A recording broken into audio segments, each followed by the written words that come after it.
Hello and welcome to the news at Now. Now, as in 1860. My name is Patrick and I'm here to bring you the latest historical news. Tonight, we will be reporting on the American Civil War, a time that revolutionized American warfare. We believe it all started with Abraham Lincoln being elected president in 1860. Here he is now, just about to accept his presidency.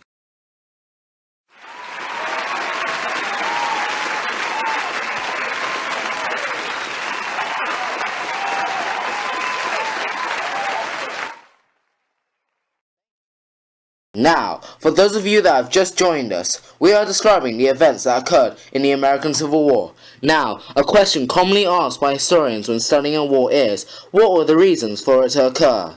Well, I will tell you why. One of the reasons for the American Civil War to break out was slavery. Throughout the 19th century, slavery was slowly becoming abolished in many countries after the UK took the move to abolish slavery.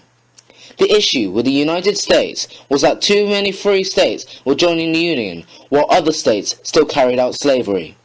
To ease this, there was a rule in place where there should be a balance of free states as opposed to slavery states. The slavery states were all found in the South, and when California was joining the Union as a free state, the southern slavery states wanted laws protecting their slavery interests. This didn't happen, and more free states joined the Union of the United States, adding more friction between the North and the South.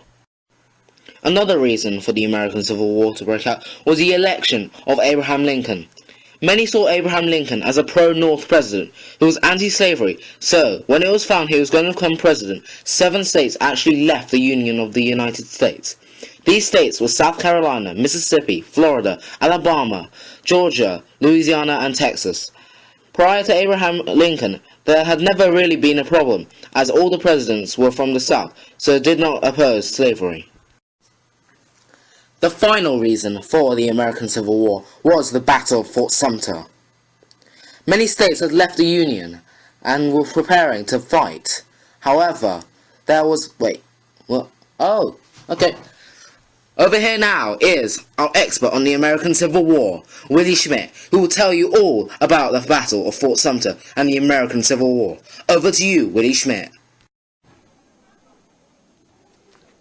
Thanks, Patrick. And yes, it's me, Willie Schmidt, with a live report on this tragic, horrific Civil War. Now, here we have a map of our beautiful country, an independent, marvellous, industrialised, blossoming country that's at peace. No invasions, no wars, nothing. But not for long. South Carolina decides to hand in its resume. It's had enough, and it succeeds from the United States of America. Yep, that's right. One small coastal state against the mighty feet of America. No chance. Or so it seems. In less than a year, 5 more states side with South Carolina. Still no chance. Until a month later, when Texas succeeds from the Union. These guys form the Confederacy. 3 days later, and they appoint a provisional president in only 3 days, called Jefferson Davis. Yep, he's Jeff Davis. Then they started firing Fort Sumter, also known as the Battle of Bull Run. And the Union weren't going to have any of that, thanks, so they went and tried to take back their fort from the left. They almost got there, battering rams, everything, but then they failed. So with half their troops, all they had left, they went and tried to take them from the right. But then they lost again. Now, with only a quarter of their troops, that's that, pack your bags, go home. But not these guys. They went and tried to take them from the front. And this time, they finally left. Seeing this win, 4 more states seceded to join the Confederacy. Because that's logic, right? The Union only had 23 states, up against a whole 11. 22 million in the north, but in the south, only 6 million that weren't slaves. War is on. Lincoln orders a naval blockade, meaning that the Confederacy has a badly blocked nose. Good one, Schmitty. No, I'm just kidding. But this just cuts off their supplies. However, the South start winning. First battle Fort Sumter, like we discussed, was theirs, and now Shiloh. First bit of major success, though, came for the Union in the 7 days battle. Guess how long that one lasted. Good one again, Schmitty. All looks well for the Union, until along comes General Lee, who outflanks them, yep, and kills them all. So what did the Union do? They decide to go back to Fort Sumter, where they lost 3 times, and you guys can guess this. Yep, they fail again. The only real good bits for the Union so far was the capture of New Orleans from their naval blockade, killing a few major generals, and the siege on Mississippi. And really, compared to the South, that was nothing. Now we come to Gettysburg, small town where there's a big battle. The South have come further than ever. All look good for them. They storm through Gettysburg until Mr. Grant, General Grant, comes along and schools them up. In Pickett's charge alone, they lose 6,000 men. 28,000 killed in 3 days. That's like 1,000 times 28. I can't be bothered to do the maths, but they crush the Confederates there. Thank you, Willie, but I'm afraid I'm going to have to interrupt. There seems to be a live feed broadcast of the President of the United States of America at Gettysburg. Over to you, Abraham Lincoln.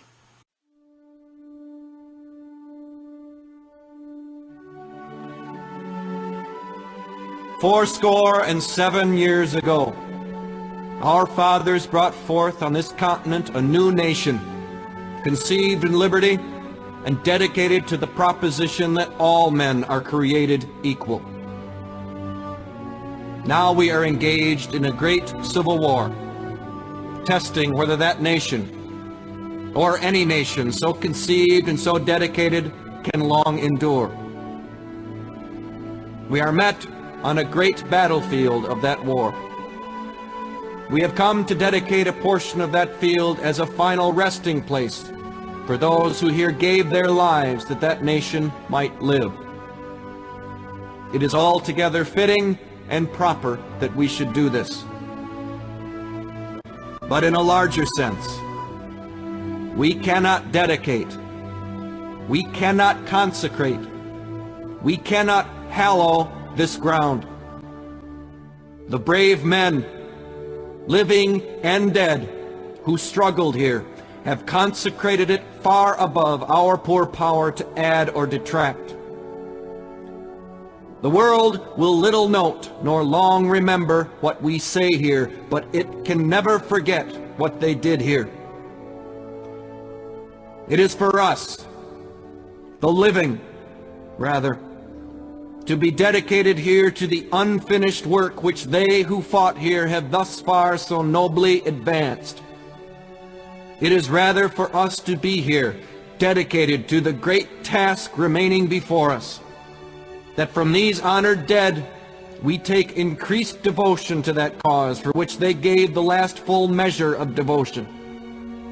That we here highly resolve that these dead shall not have died in vain. That this nation, under God, shall have a new birth of freedom, and that government of the people, by the people, for the people, shall not perish from the earth.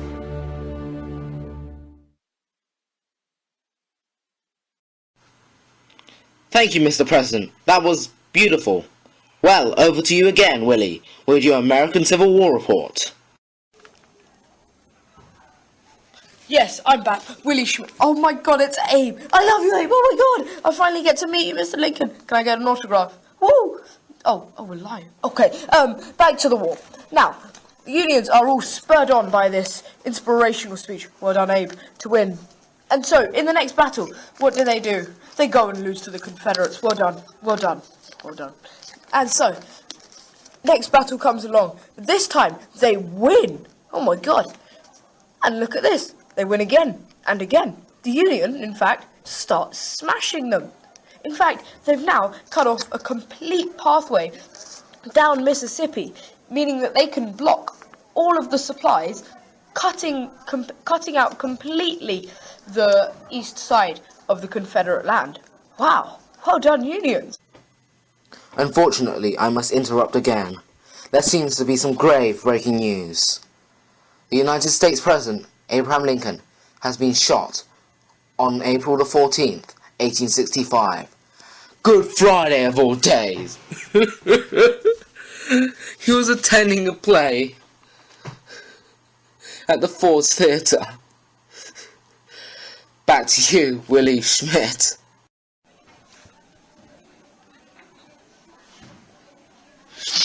Abe Lincoln's dead. Why did he have to die? I loved Abe Lincoln. Such a good friend of mine. We could have had such long, happy times together. Oh well, now the whole nation's grieving. No one's fighting. We're at peace. Woo! And back to the studio. Yes, Willie, we finally are at peace. Thank you for watching us describe the historic events that occurred in the American Civil War. My name has been Patrick, and I have brought you the latest historical news.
Flawless victory.